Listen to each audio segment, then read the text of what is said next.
Welcome to Bite at a Time Books, where we read you your favorite classics one bite at a time. My name is Bree Carlile, and I love to read, and wanted to share my passion with listeners like you. Be sure to follow the show on your favorite podcast platforms so you get all the new episodes. Or you can follow the show on YouTube, where we have playlists for all the stories. You can find us on all the social medias at Bite at a Time Books, or on our website, biteatatimebooks.com, where you can also sign up for our newsletter for more information on what we're reading and what's coming next for the podcasts. We're part of the Bite at a Time Books Productions Network. If you'd also like to hear what inspired your favorite classic author to write their novels, and what was going on in the world at the time, check out the Bite at a Time Books Behind the Story podcast, Tuesdays, wherever you listen to podcasts. Today we'll be continuing Dracula by Bram Stoker. Chapter 13. Bite 1. Dr. Seward's Diary. Continued. The funeral was arranged for the next succeeding day, so that Lucy and her mother might be buried together. I attended to all the ghastly formalities, and the urbane undertaker proved that his staff were afflicted, or blessed, with something of his own obsequious suavity. Even the woman who performed the last offices for the dead remarked to me, in a confidential, brother-professional way, when she had come out from the death chamber, "She makes a very beautiful corpse, sir. It's quite a privilege to attend on her. It's not too much to say that she will do credit to our establishment." I noticed that Van Helsing never kept far away. This was possible from the disordered state of things in the household. There were no relatives at hand. And as Arthur had to be back the next day to attend at his father's funeral, we were unable to notify anyone who should have been bidden. Under the circumstances, Van Helsing and I took it upon ourselves to examine papers, etc. He insisted upon looking over Lucy's papers himself. I asked him why, for I feared that he, being a foreigner, might not be quite aware of English legal requirements, and so might in ignorance make some unnecessary trouble. He answered me, I know. You forget that I'm a lawyer as well as a doctor.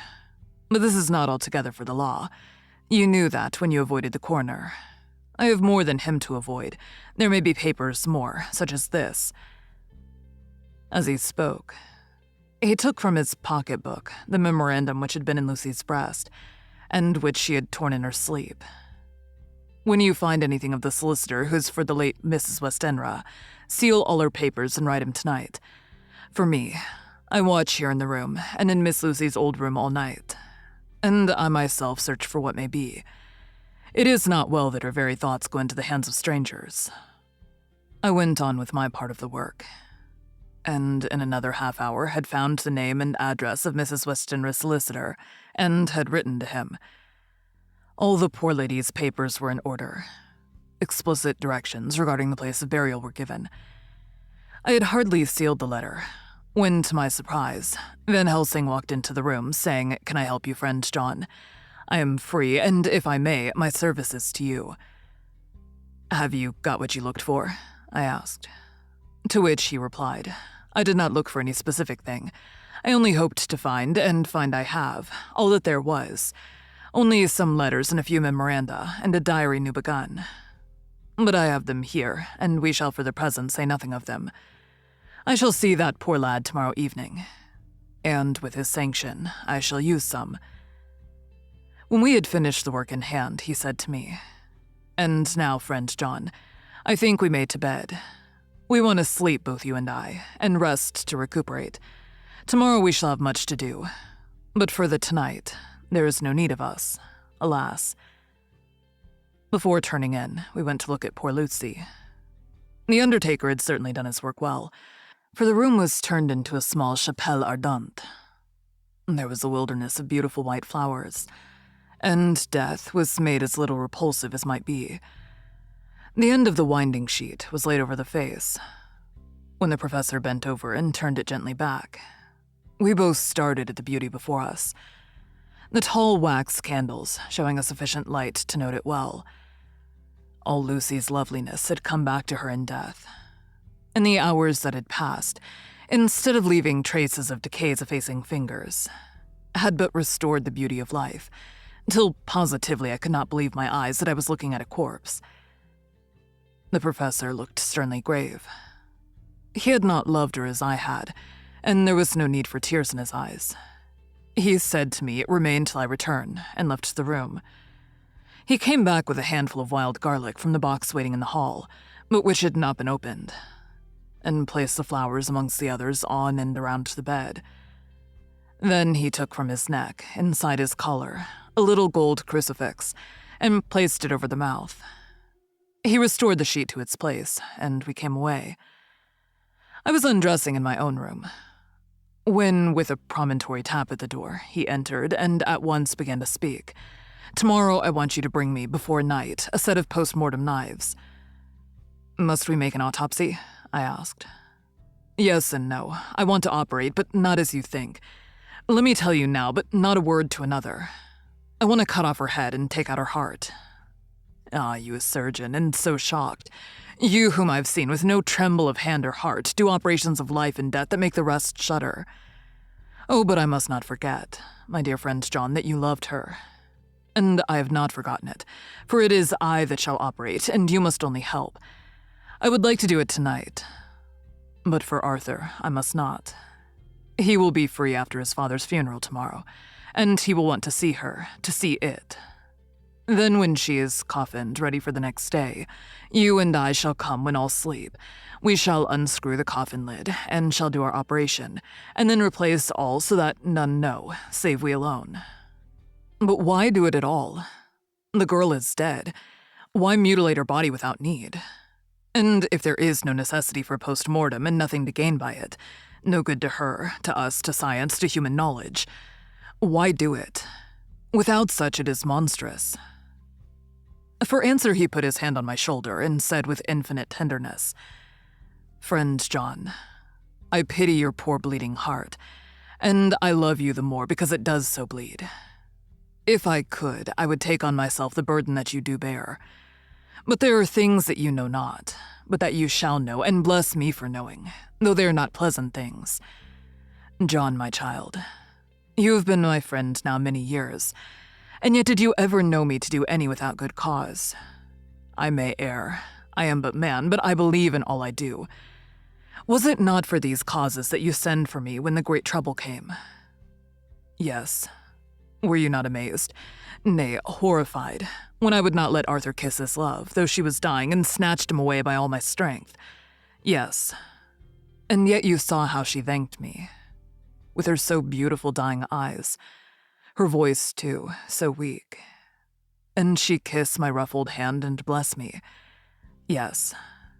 And did you not hear me swear promise to her that so she closed her eyes grateful? Yes.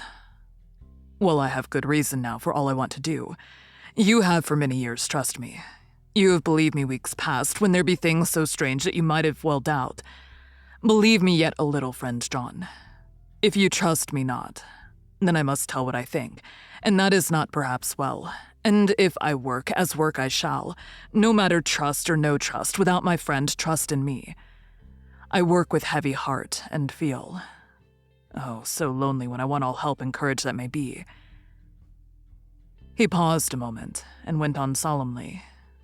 Friend John, there are strange and terrible days before us.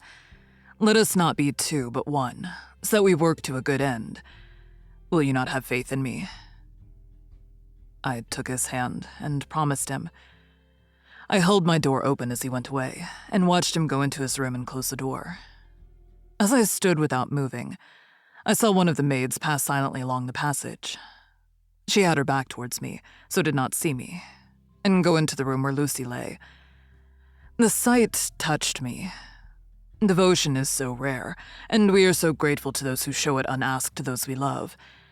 Here was a poor girl putting aside the terrors which she naturally had of death, to go watch alone by the bier of the mistress whom she loved, so that the poor clay might not be lonely till laid to eternal rest.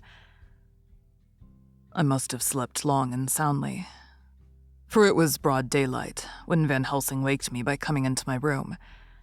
He came over to my bedside and said, "You need not trouble about the knives. We shall not do it." "Why not?" I asked. For his solemnity of the night before had greatly impressed me. "Because," he said sternly, "it is too late, or too early. See." Here he held up the little golden crucifix. "This was stolen in the night." "How stolen?" I asked in wonder, "since you have it now."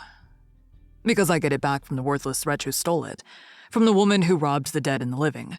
Her punishment will surely come, but not through me. She knew not altogether what she did, and thus unknowing she only stole. Now we must wait." He went away on the word, leaving me with a new mystery to think of, a new puzzle to grapple with. The forenoon was a dreary time, but at noon the solicitor came, Mr. Marquand of Holman, Sons, Marquand, and Litterdale. He was very genial and very appreciative of what we had done, and took off our hands all cares as to details. During lunch, he told us that Mrs. Westenra had for some time expected sudden death from her heart, and had put her affairs in absolute order. He informed us that with the exception of a certain entailed property of Lucy's father's, which now, in default of direct issue, went back to a distant branch of the family, the whole estate, real and personal, was left absolutely to Arthur Holmwood. When he had told us so much, he went on. "Frankly, we did our best to prevent such a testamentary disposition, and pointed out certain contingencies that might leave your daughter either penniless or not so free as she should be to act regarding a matrimonial alliance. Indeed, we pressed the matter so far that we almost came into collision, for she asked us if we were or were not prepared to carry out her wishes. Of course, we had then no alternative but to accept. We were right in principle, and 99 times out of 100, we should have proved by the logic of events the accuracy of our judgment.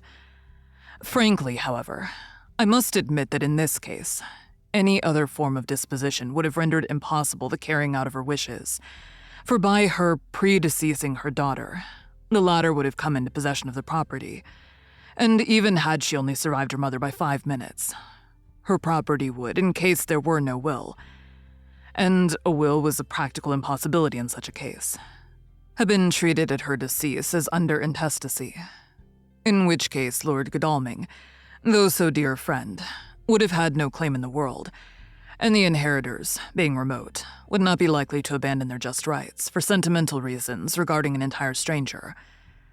I assure you, my dear sirs, I am rejoiced at the result, perfectly rejoiced. He was a good fellow, but his rejoicing at the one little part in which he was officially interested of so great a tragedy was an object lesson in the limitations of sympathetic understanding. Thank you for joining Bite at a Time Books today, while we read a bite of one of your favorite classics. Again, my name is Bree Carlile, and I hope you join us tomorrow for the next bite of Dracula. If you enjoyed our show, be sure to follow us so you get all the new episodes. We would also love for you to drop us a rating on your favorite podcast platform. You can catch us on all the social medias at Bite at a Time Books, or check out our website, biteatatimebooks.com, where you can sign up for our newsletter. Our show is part of the Bite at a Time Books Productions Network.